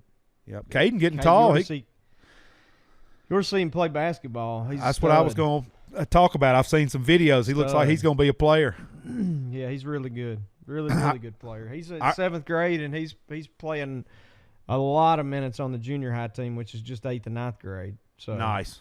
Yeah, he's doing good. Yeah, I can remember when he was a little. Really good kid. Yeah, I can remember when he was littler. That being what he was eat up with. I mean, it was Kyrie or somebody. He loved Kyrie Irving. Yep. Kyrie, and they were going to go to Houston or somewhere to watch whoever Kyrie was playing play there. And boy, he was so excited about that. That's awesome. South's obsessed with him. Won't leave him alone. And that's his buddy. Caden's so patient with him. He'll go do whatever with him, and just South just messes with him the whole time. He don't ever get to do anything he wants to do, but he just leads Caden around by the nose, and Caden will go with him, do whatever. He don't, he's a good, really good kid. So I mean, so is Audrey, his little sister. She's right? Yeah. Too. They're both great, but Brock and Dan done a great job with them for sure. Yep, no doubt. All right, well, we're all back here. Cody's. Our little black cloud of technical difficulties floated over there in Cody's world for a sec, but I think he's good to go now. It looks like a blizzard there. What's the temps there right now? Yeah, we got you, Jess. It's freezing is what it is. It says 31, but I mean that's not a wind chill either. So with the wind chill, I mean we're getting down to like 15, 16. It's pretty chilly. Wow. But so you got to think. So just for example. Like, the high here today is 76, and it's currently 72. Looking at my phone, what is it for you, JR? Let's see. Right now it is 70, sunny and 72, and it feels like 72. That's what it says here. So we're talking 40-plus degrees difference. The low tonight is 66. Between us and him. Yeah, the low here tonight is 66. So. Ours is 63. Low. Yeah. So that's crazy. Yeah, rub it in. Think about nice. it. Sorry, buddy. Well, hey, we just want everybody wherever they're at. This whole all over the country is different temperatures and climates. No matter where you're at, listening to the Justin Moore Podcast, we appreciate y'all tuning in. Even one of our own bearing the weather today to make this podcast happen. So yeah, Pops has been in and out of the video. Pops was telling us, I don't know if we're going to use any of that earlier, about how real estate there is out of control with everybody moving out west, and I know that's everywhere, it seems like. Yeah. But he's also said they're trying to save some greenery around there and make sure it stays real pretty, because that's can't change everything too much, or it won't be what you went to go see. There's no natural beauty left, so that's awesome of them doing that. And then I was looking, I know you got the logos on the hats, because me and Justin are repping them. You got one on, Dad's got one, you got them on the trucks. You got to get you you got to get the logo put up on the side of the barn. Right. You got a belt buckle, you got the logo, you got a replica of your granddad's belt buckle. Yeah, let me chime in on that. So the backstory for those listening is obviously the brand. My grandpa was having cattle. He needed a brand. One of his buddies, he just wanted to do Villalobos Ranch, but one of his buddies said, like, you need to add to it. So he did a rafter, right? So a little roof over it. Long story short, one of his best friends, what's his name of that? Bill Paulo. Gave my grandpa a belt buckle with the brand on it. So it came from his friend. Of which is kind of ironic, that got given to my grandpa. And ever since, my grandpa rocked it like 24/7. So when he passed, I was pretty gung-ho about the brand and the buckle and everything. And so I kind of brought it up like, man, I wish I could have that buckle. And JR caught wind of that. I think you might have been hearing me talk about it or something. And long story short, went and had one made and surprised me with it. It's a replica of my grandpa's. I think he told him to add a little more bling to fit my my personality a little bit. But so I was gonna tell you, it's kind of cool. His friend gave his to him, and then obviously my buddy JR just gave me mine. So kind of the same deal. And then I just showed my grandma. It's the first time I've seen her since I've been back. And I just showed my grandma the belt buckle with my uncle, and immediately she takes it in her hand. She like starts looking away, and she's like, and she gets all like teary eyed and like so. Oh yeah, you made my grandma cry good tears. So thanks again. That's for awesome, that. man. Incredible. Yeah. Yeah, shout out to RB Buckles in Texas. Did a hell of a job on those buckles. I got my new handler buckle and got Justin one of the Rebel Rooster logo. They came out great. So, yeah, I was glad to do it, buddy. I'm glad it worked out. Your granddad's was awesome. It was just smaller, and I know you needed, a little something. That's what I told him. I told Rusty, I said, I wanted old school, just like his granddad's, just a touch of bling to modern Nashville it up just a touch. You know what I mean? Just a little bigger. Not as big as mine, but just a little bigger. Yeah, so, and those on camera, here it is. I'm rocking it. Oh, right there now, you go. Hell yeah. There we go. JR, So, JR, go ahead, tell buddy. him about yours. Mine's in a just vault the somewhere. size of it. Oh yeah, I said, "What's the biggest one you ever made?" He told me, and I said, "Yeah, just a quarter inch bigger than that." He said, "You serious?" I was like, "Yeah, that's what I want. It's the biggest one you ever Hell seen." yeah. I was like, I don't remember. like Charlie Daniels in the '70s style. I don't remember what the company was that had the commercial out, but this was probably 2-3 years ago. There was a commercial out, and the size of this guy's belt buckle just kept growing and growing and growing and growing, and it ended up being like the size of the guy or whatever. He's like, "Does this look too big?" And that's about the size. If anybody remembers what commercial I'm talking about, or if you can go look it up. That's about the size of JR's belt buckle. It's about the size of my laptop, to be honest with you. It's about like a 15-16 inch hubcap. Well, the one I had, the LA Kings one I had before that, it was big. It's the biggest one I ever had, and I was like, and then my beer gut just keeps getting bigger, so I got to have something to pull up on my lunchbox to try to hide it a little bit. So I said, let's just make it a little taller and a little wider, and I can grow into it. But it's a little, it is a little ridiculous. I might have to come up with, it's just a little much, but it's cool. Whatever. No, it's sick. Rock that shit. Yeah, that's what I said. That's what I said. If can I wear it? If anybody wears it, you wear it. I said, well, hell, Exactly. I value y'all's opinion, so I'm gonna go with it. Oh gosh. Hell yeah. Oh me. So Yeah, what were we going to talk about next year? I was just going to chime in that, and obviously there's some things we can't really discuss, but I was going to leak a little bit of the upcoming tour stuff. I was going to say just a little bit. We don't have to dive into like who or what or where, but I think it's kind of funny for the listeners out there that we're nearing an announced date here very, very soon for a tour, and we're still waiting to come up with a tour name, which, by the way, I don't know if you've even thought of one. I was Justin, thinking about it earlier, actually. Were you? Yeah. Okay, yeah. So we're still Yeah, so needing a tour name, but it's kind of funny. Yeah, we've talked about on the podcast how we'll have a new album next year. I would assume first quarter, maybe second quarter, but we've got a lot of the music. We don't have it all, but there's a song that'll be on there called Country on It. And I was thinking maybe Country on It tour. Oh, that's pretty I sick. don't know, is that stupid? No. The Especially hook if you of- drop the a hook song with the name of the. Yeah, the hook of the song is rub a little country on it. Like your grandpa used to tell you. That. Yeah. Like Rub a your little dirt on grandpa or your dad used to tell you when you got hurt or something, rub a little dirt on it, it'll be all right. So it's kind of a spin off of that, but rub a little country on it. So it could be That's right. rub a little country on it tour or country on sick. it tour. I don't know. That's kind of the only thing I've got in my mind that I think is halfway decent. Hell yeah. And speaking of your new stuff, which I don't know if this song's going to make this album or not, but you get that Sugar Mama song, dude. Oh yeah, That's yeah. literally one of my favorites, and Christine's brother is like obsessed with it. He won't stop playing it, so it's a hit as far as I'm concerned. But that would be a really cool. I thought about that as a title too. That song's called "Get Rich or Drunk Trying." mm-hmm. I thought "Get Rich or Drunk Trying" tour.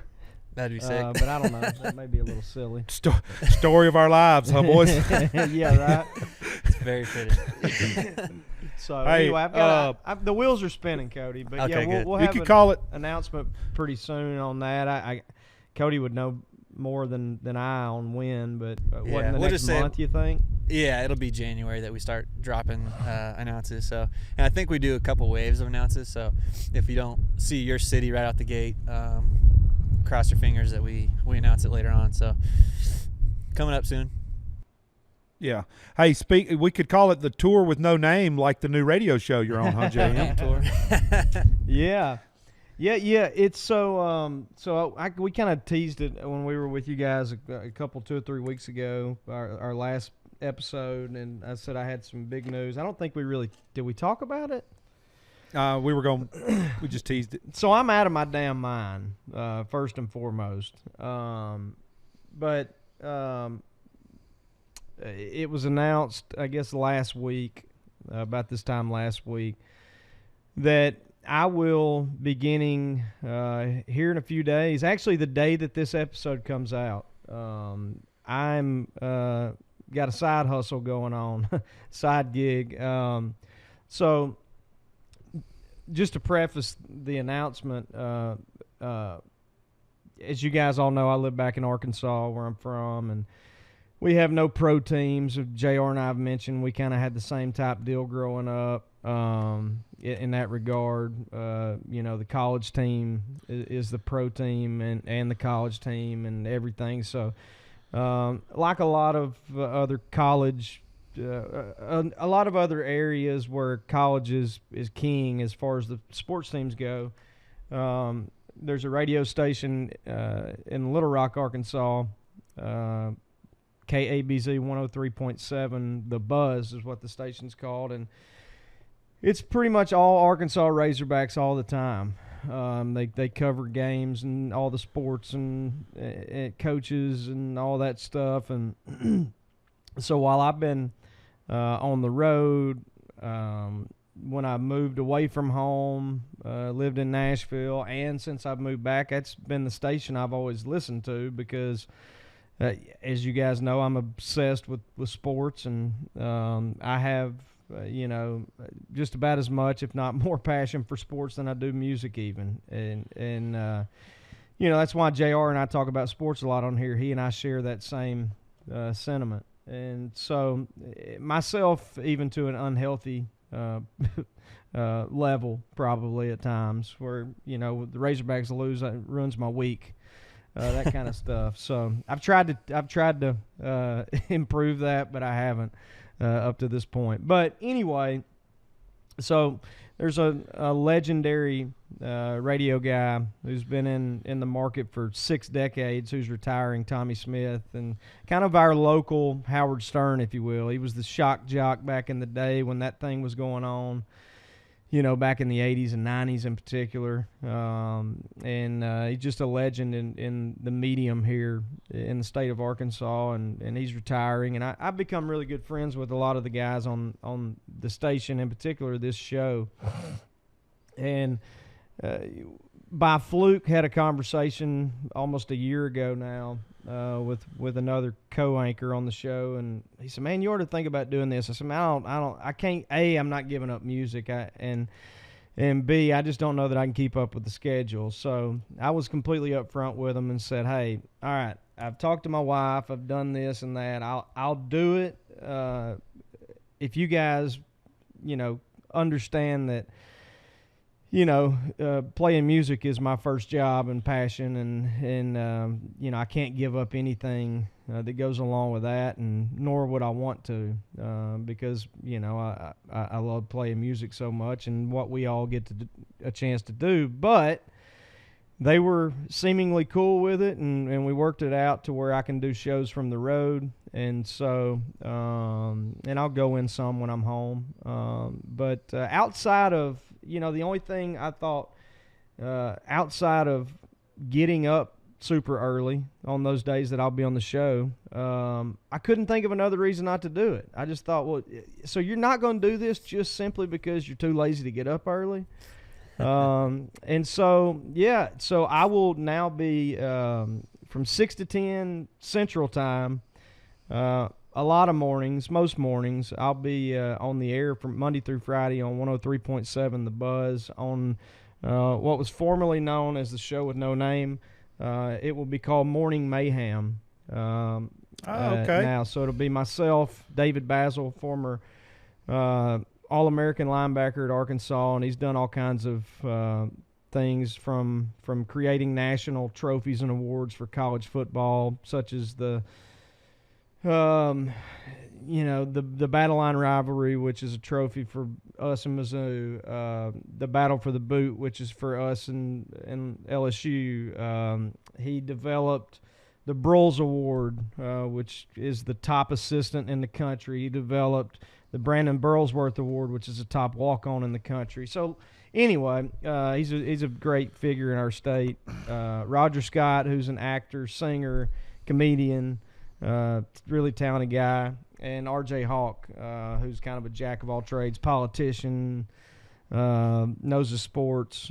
So anyway, I've become friends with these guys, and I'm going to do that. And we said, hey, let's give it a year and see what happens. It may kill you, and if it does, by all means, it's all good. But I can maybe help them bridge the gap between losing a legend and whatever there is to be long term for the station and the channel, and maybe I'll love it and it doesn't absolutely kill me, and I'd do it for the next 20 years. Who knows? So, but I am excited about it. Really looking forward to it, and so it'll give me a chance to. I know we've had people on here, JR, complain about all the sports talk. Even friends of mine who love the podcast, they're like, when y'all go on sports, I don't even know what the hell y'all are talking about. So to give me an outlet for that and be able to talk Razorback stuff, and it'll begin this today, actually, as you guys are hearing this, from Tampa. The Razorbacks are playing Penn State in the Outback Bowl from Tampa, and so we'll be on from 7 to 11 Eastern Time, 6 to 10 Central Time from Tampa, and we'll have probably have some coaches on, some players, that kind of stuff, and so it'll be kind of fun. And so this podcast though will continue. Nothing's going to change with that. And I've heard people calling into the show going, is he not going to tour anymore? That could not be further from the truth. Absolutely touring just as much, if not more, than we always have. So, and making new music, as we just talked about, and we have a huge tour announcement coming up. So yeah, but check it out. You guys can. They do have an app. You can listen live. You can listen after on SoundCloud. And I believe but it's Spotify called as Morning well Mayhem. Too. They're on Spotify. Yeah, DSPs, you I can believe, find yeah. it however. Yeah. So.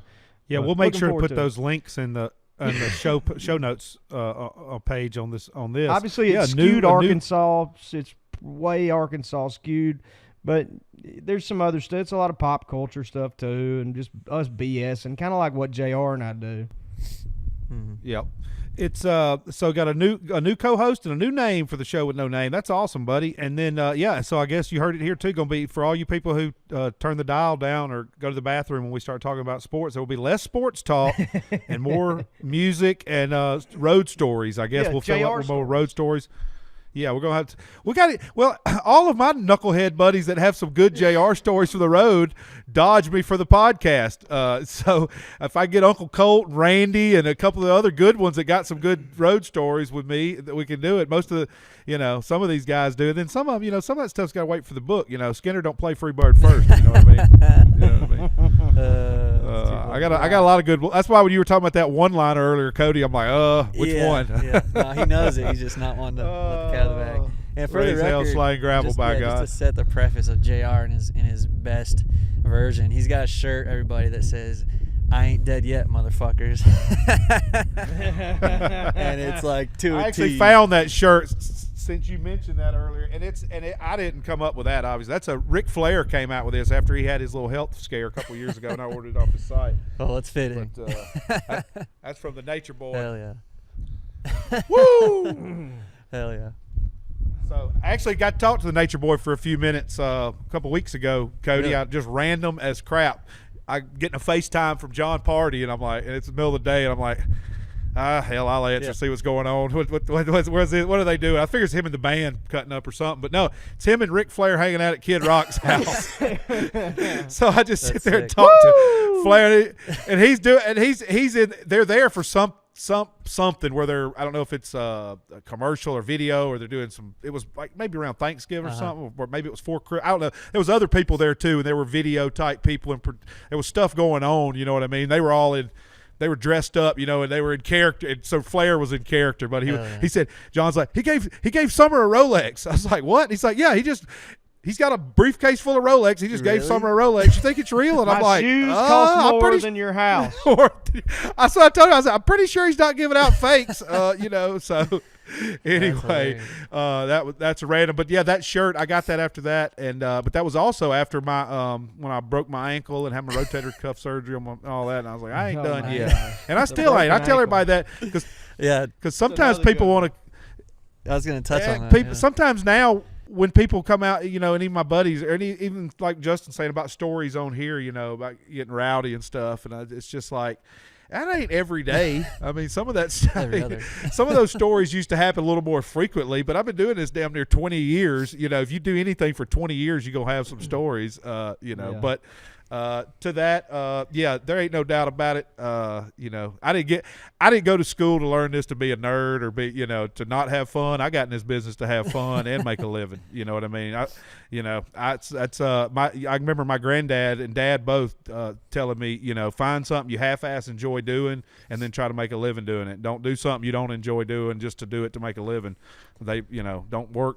Find something you like to do. Yeah. You know, and everybody was supportive, like yours were, Cody, and Justin's too. Because if they hadn't have been, and you know, you're gonna come work here, you know, whatever, I might not be here today talking to you guys. So it's also worked out that way. But that's the thing. Where I'm going with that is, yeah, I still like to throw down. And for all you youngins out there, like I told all about hoops too, don't get it twisted. The old boy can still go if I need to. You know, it's still there. You know, I ain't as good as I once was, but I'm as good once as I ever was.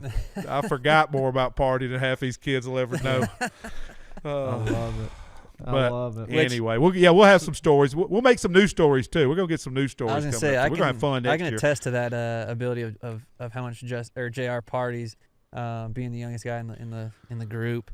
JR can bury anybody, and I have some buddies who can throw down. And he's undefeated. So if anybody out there is thinking they're sitting at home, they're like, I might get him. I might be able to catch JR on a bender. There is no chance. Not at a show. JR, tell the story. Tell the story. Not at the show. At least as much as you can of. I think this was last year. When y'all went to Louisiana, I want to say it was for the maybe your draft or something for your fantasy league. Oh yeah, for our keeper league. You know what I'm talking about? Yeah. Tell as much as you can. Oh man, yeah. I mean, well, you know what? That was a red. And see, that's the thing too. Partying at home and partying on the road is different. Me at a show is different than me at home. Because if I go drink what I drink at the road at my local bar, I'll be but the point is, it proves the point of. But I mean, I can still go. It proves the point of what he just said, though. Like even when you know, like he knows how to handle it. You know, you go in and you went and got something to eat, and then you're back to rocking. Yeah, you know what I mean? I was down there. Yeah, we were down there doing the and that's the thing too. Where I'm from, that's what I always tell people too. Where I'm from and like the school I came from, I started out with the Wayne Mills Band. When I got in this business, I was middle of the pack. Like I wasn't. And where I'm from, my hometown, like when everybody thinks I'm crazy. Where I'm from, I'm middle of the pack. Like I'm not the craziest one, I promise you. Like my dad is a retired crazy. My dad would bury me and all of my college friends when he was my age, when I was in college and stuff. So it's just, I'm not the, it's a terrible thing to hang your hat on, but if you got to be good at something, find a business where it works to your advantage to be able to outdrink everybody and still take care of business when everybody else can't. You know what I mean? Yeah, that's the thing. He may not be he may be middle of the pack where he's from, but I remember telling JR one time I had to get on to him, which is a weird conversation because we're so close. But I told him, I go, I can do this or that, man, and sometimes I do this or that. I go, but you take it to a whole different level. Oh, God. I think that was after I got drunk, ripped my shirt off in the middle of the hotel in Arkansas, and Roll Tide Dawn. Roll Tide. Slow and grab. And that's what I told Keith Brown. We're at the Razorback Team Hotel in Fayetteville. We just gone to a Razorback game. Razorbacks get beat, so I'm depressed. I want to go to bed. I get woken up, and this time I really was just depressed and sleepy and went to bed. It wasn't because I passed out. And me and Kate, and somebody keeps calling my room at like 4:30 in the morning. I'm like, why do they keep calling? Hey, JR and Joey are into it. I go, let them beat the shit out of each other. I don't care. So, long story short, but part of the story is, he's at the team hotel downstairs ripping his shirt off going, screw LSU, screw Arkansas, roll down Tide.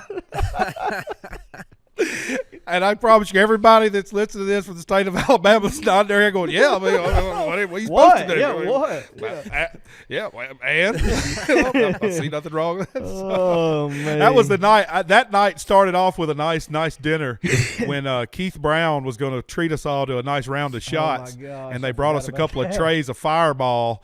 And I was like, I had my back to the waitress, so it comes right over my shoulder, just this plate of Fireball, and I could smell it. And I was looking there like, hey, Keith, them all excited. We're going to do these shots. And I'm like, what's that for? Whose 14-year-old daughter's here to drink this Fireball? Like, is the kids' table around here or something? I was like, a bunch of men here. We drink whiskey. I don't know what this Fireball. I just for the record, and y'all, I guess you see how I feel about Fireball. That's give me a break. That's garbage. That's for teenagers. That's Rumple Mints. Give me a break. Unless you're an old drunk, that's all you can get, or you're a kid. Fireball, give it why? Just drink sugar? Give me a break. So anyway, I broke Keith's heart because I didn't know that Keith loved, as apparently as I'm probably going to get drilled on social media for this. There's a lot of people that like Fireball out there. I do not. I think it's garbage. But Keith Brown, Ross, gosh. one of Justin, I'm good friends with Ross too, but one of Justin's best buddies, Ross, that's his dad. And I didn't know it, but he is obsessed with Fireball. Like, he has a Fireball machine in his house. Like, he got a Fireball birthday cake. Like, he loves it. I broke his heart talking smack. And it comes across different when it's like locker room talk. Like I always said, that I can talk like on the bus or in the locker room around our people a lot better than I can just to random people. I'm usually just trying to, tone it down, just be, polite, trying to keep the salty language down. But I was amongst men, so here we go. And I made fun of his Fireball and broke his heart. But then Ross said it gave him something to talk about. And still now, Keith, if you're listening, Ross will hear this, but we still talk about Fireball all the time. And I have drank some Fireball. I will, if I got to. I chase that old smoky white dragon. I will drink a shot of Fireball if I have to, if there's nothing else to drink, But anyway, that's how that night started, because then I made her go get a couple trays of real whiskey and come back, and that's by the end of that night. But yeah, talking about the thing down there at the draft, I'll tell that one real quick. Yeah, so I go to my draft thing. It's a bunch of my buddies from Louisiana. All them boys down there can drink beer like it's going out of style, and Fireball. They like Fireball too, but they can drink light beer like it is going out of style. And I know they day drink. I said earlier, I'm not a day drinker. I know me. I have a time when I start, and I know when I end, and or need to end at least. So I have like a 12-pack of Corona, and I know I'm going to drink X amount. Well, then somebody comes along with some extracurricular from California and this and that, and they're like, let's try this, and I'm like, cool, whatever. We're in the pool, we're taking a break. I'm try this, and then everybody else want to try this. We're like, no. Last time we did that, boy put me on my butt. I fell asleep at 7:00 and slept till next, and all this and that, and I'm like. And I'm looking around like, so everybody let me try it for it. No one else is going to. So, but like where you were going with that is my knowledge of being in the game for so long tells me, all right, I can't freak out. Just got to change direction here. So I go get some water, eat another little plate of jambalaya, get me freshen up a little bit, get ready, because I don't know what it might knock me out or something. Of course, I was fine, but yeah, just being in those situations, and that's kind of like I tell people that too about, like, I didn't know what I want to do when I went to college. I learned more in the fraternity than I did from any classroom, and that was basically having to deal with different people from different places, different personalities, and then the whole social aspect of having to. I mean, this is back in the day when you had to go put out flyers to round people up to come to stuff and going out and meeting people. Yeah, it was just a whole other world. But throwing and getting assessment and paying for bands and paying for, all the stuff that goes on with throwing a big money. Party for a couple of hundred people. Yeah, all people that stuff. Trying to rip you off in stuff. Clubs and you got to be the butthead and have the numbers in your head. And, oh yeah. Oh my God. The the bar band days back in the day. I mean, I know you can go to school and get a degree to go do all this nowadays, but there's no replacing, just like you guys going out and playing honky tonks, there's no replacing, and Cody going out and doing film work and ad work and, random places. That's not the ideal where we are now and where we hope to end up and stuff, but you can't replace that education, man. I mean, that's how you get wisdom. JR's got a lot of great stories, and we'll get into them this year. Maybe this is the prelude to JR's big year on here, where he divulges some information and some stories that you guys will laugh at, because you got a couple of stories about having to go collect checks and stuff when promoters or bar guys were trying to gyp you out of money or whatever, and they would make you drink this with them before they would pay you, or smoke that, or whatever. So there's some good ones. all that stuff's changed over the years too. It used to be a whole different set of circumstances closing out the night at a bar, but we'll tell all them stories down the road. But I tell you a quick one real quick, about my buddy Terry, talking about leaving the bars. Me and Terry Lee used to have a thing. We were together in Southern Holler. Was when I would go get paid at the end of the night from the club owner. My signal to him that I'd gotten paid, and that was, we're good, you can quit playing, was I'd throw up the rock and roll horns, and that meant play Highway to Hell, and I've gotten paid. Because I'd walk out of the club owners with my little money bag going towards the van or going to wherever I'm going, and I'd catch eyes with Terry, throw the horns, he'd nod. All right, we got time for one more. Yeah. Highway to Hell, we're done. That means I'm paid. That's it. End of the show. So, but anyway, we'll tell a bunch of those stories. And Cody's going to get out on the road with us some this year. I know we've talked about it internally and stuff. We're going to have some new road members. We're getting a new merch guy to come out on the road with us. Cody's going to come out on the road with us some this year and get some content and some video stuff. We got another big year with Bobcat. We got a cool tour coming up. Justin's going to be on sports radio to talk about hog stuff, and where he can really get into it, because I know even like earlier you're thinking about it, you're like, to get into it as deep as you got to be a hog lover, really, because you just go, because I mean, it's not casual fan stuff. It's right. It's deep. Yeah, so that'll be fun for all your hog. Yeah, it's in-depth stuff. I mean, I mean, you always you make comments which I think is funny, and it's true, and it's funny because it's true.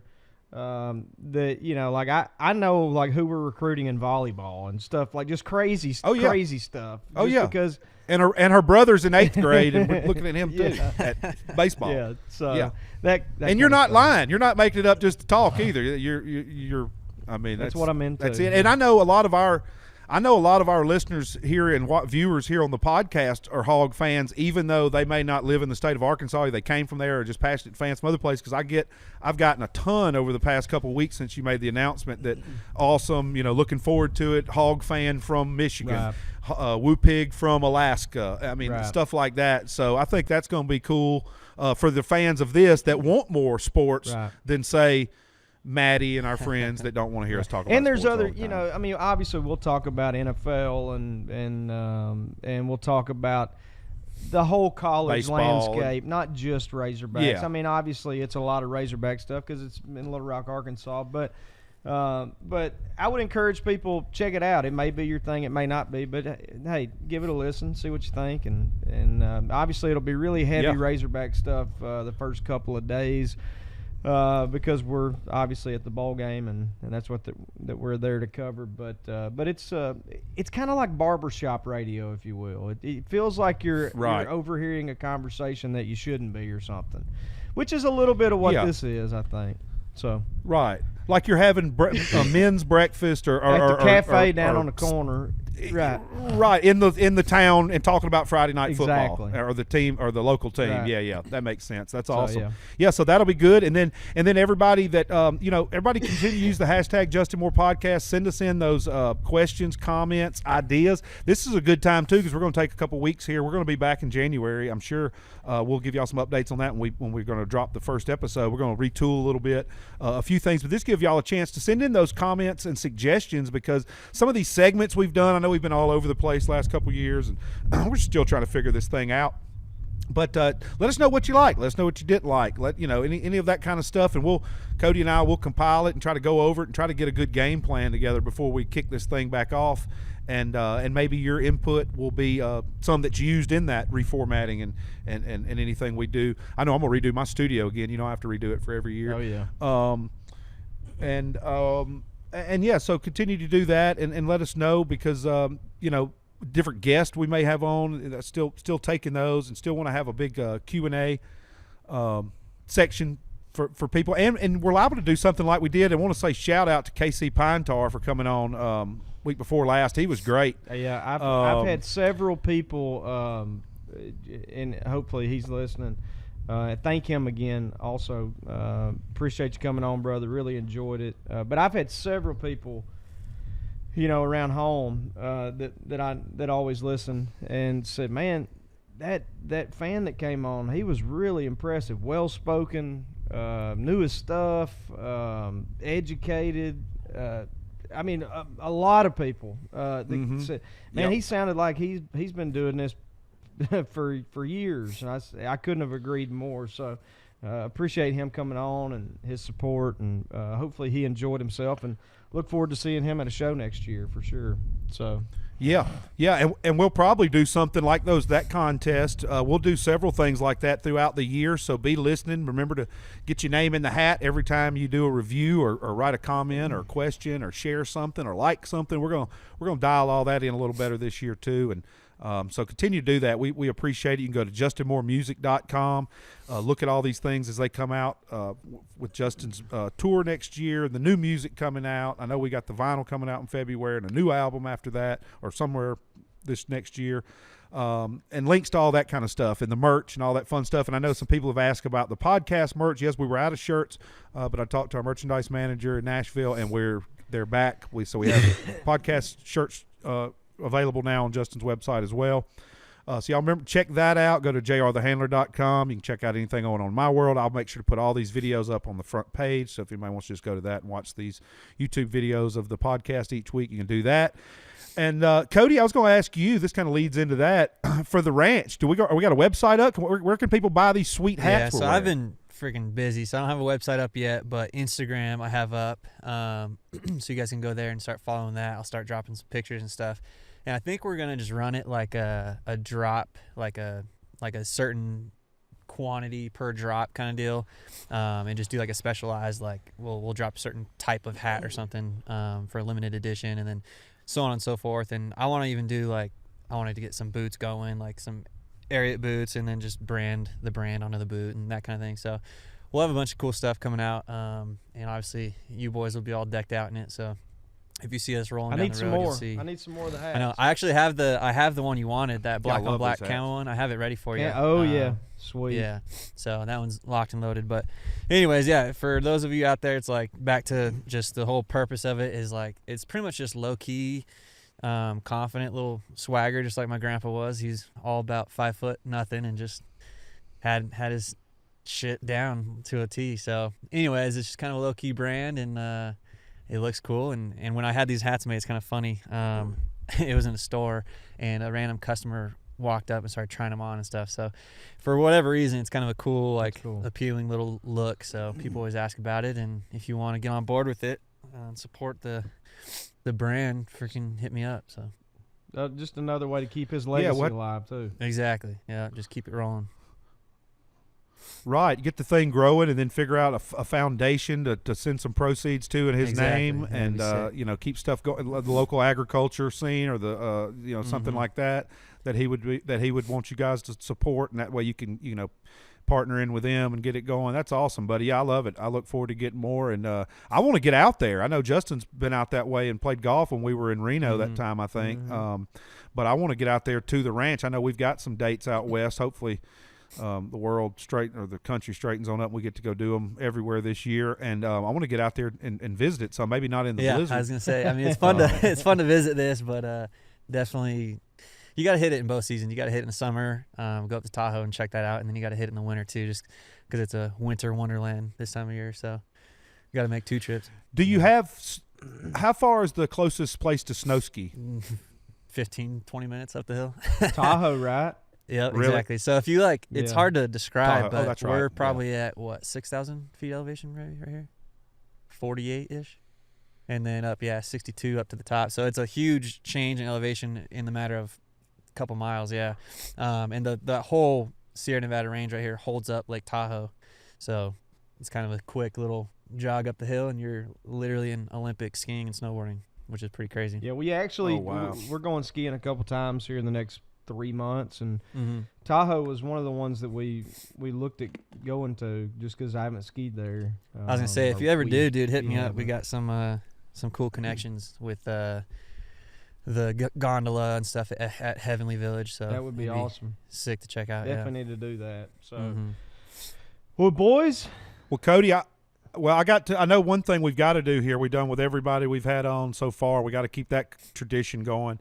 Is the number one birthday song in the country on your birthday, or the number one country song in country music on the day you were born?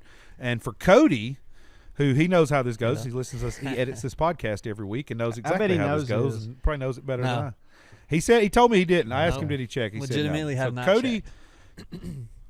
Cody was born October 28th of 93.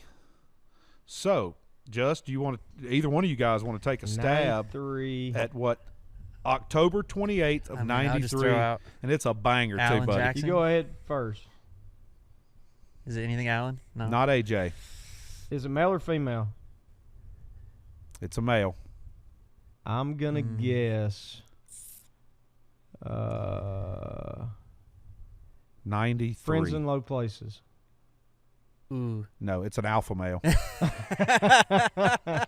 I didn't mean it like that. No, I didn't mean it like that. I didn't mean it like that. Oh, shoot. Oh man, I don't. It is the. I mean it. It's the apex predator in country music. It's the man. George Strait. Is it George Strait? Which one? Okay. It's straight. Yeah, it's straight. Yeah, it ain't Garth. The apex predator. I didn't mean that comment for everybody out there if you take that wrong. Not Amarillo by Morning, but another banger, but nope. This is Oceanfront this Property. Is smooth. Oceanfront, no? Let's see. You Look So Good in Love. That's My Chair. Kinda, but it's smooth. Did My Dean Chair, Dillon no? write it? I'm sure. I'm sure. Yeah, I mean, he's got like I'm sure. 30 zillion number ones. It's kind of hard to remember. He's got 60 plus. Yeah. What do they say about money? Always have an ace in the hole. Easy come, yeah. easy go. Easy that's a good come, one. girl. Easy go. That's pretty dope. That's what I was trying to think. It's like I'll it's take it's like a wave, boy. It's just smooth. As long as it's yeah. a straight like it. song, I'm pumped. That's sick. Yeah, Hell the yeah. king, baby. I love it. Yep, that's it. So speaking of that, Cody, we talked about it. I know what all you like. What would be Cody's Mount Rushmore of country music? There's 5 of them, huh? I know I watch this 4. every week, but 4. Well, it's 4. 4, but we Add a always fifth. give honorable mention honestly, or the cloud or to whatever me, you call it. Alan Jackson's probably my numero uno. And then obviously I'd put George Strait. But dude, especially like by the time I got into country, I was like driving around, so I was like 16, 17. So for me, I know it might not be typical, but dude, Kenny Chesney, and even old McGraw. Some great songs. Yeah, Tim McGraw is fire. So at least in the early 2000s, not late 90s. So that'd be my 4. I think would be those boys.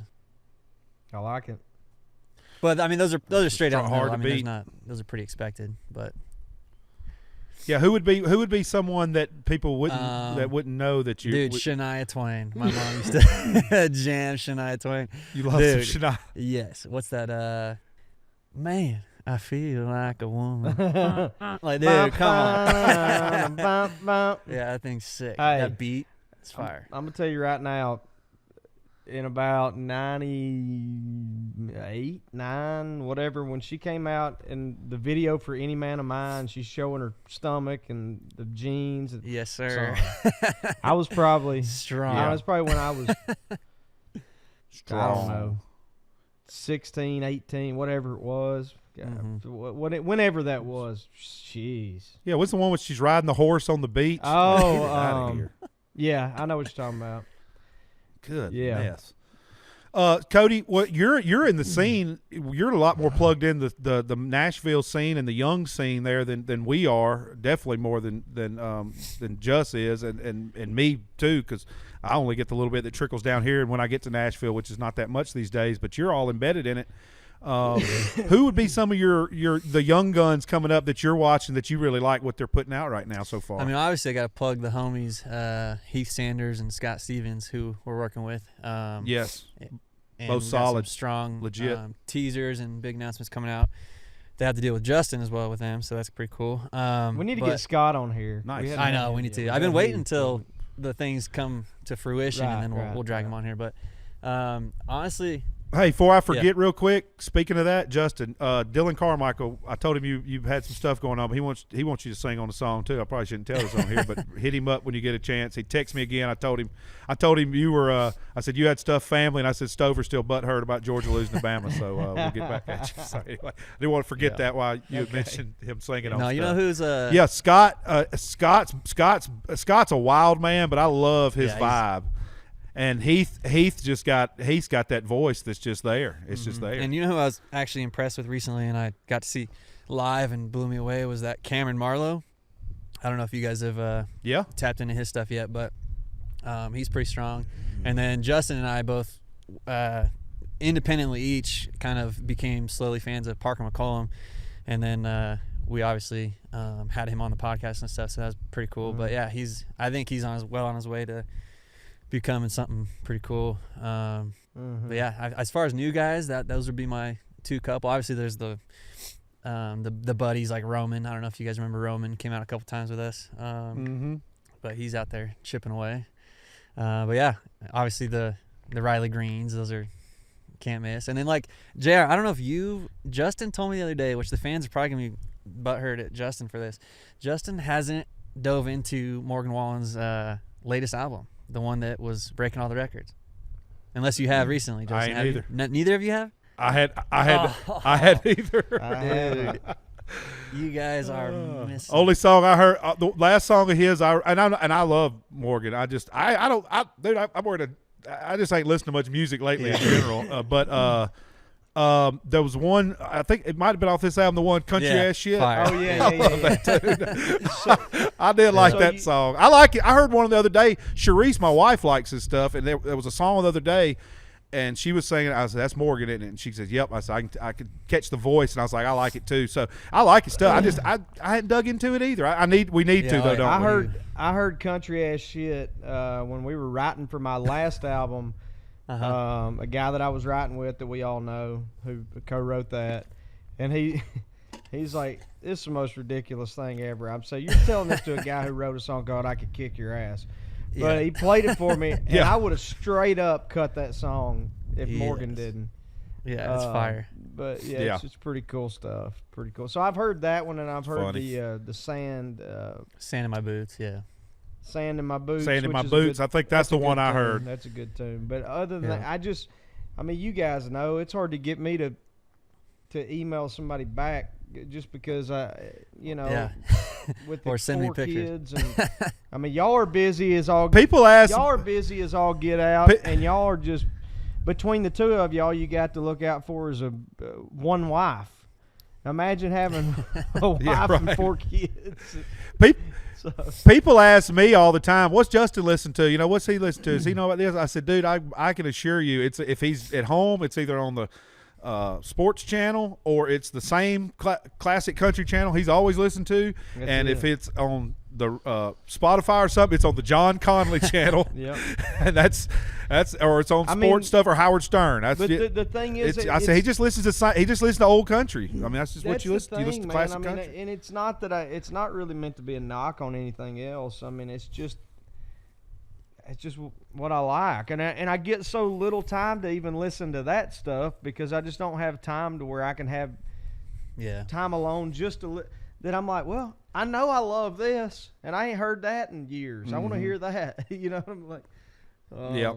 So, but I'm sure there's so many great things out there I missed because of it, but it's just kind of again, that goes back to this year too. We weren't in a normal repetition to where we could come up for air and enjoy things like that. We didn't get to sit and listen to trade offs. Here, let me show you this person I just heard, or somebody showed me that. We didn't even do none of that. We didn't even sit up and drink after the shows and listen to watch much of our normal and classic stuff this year. So. Yeah.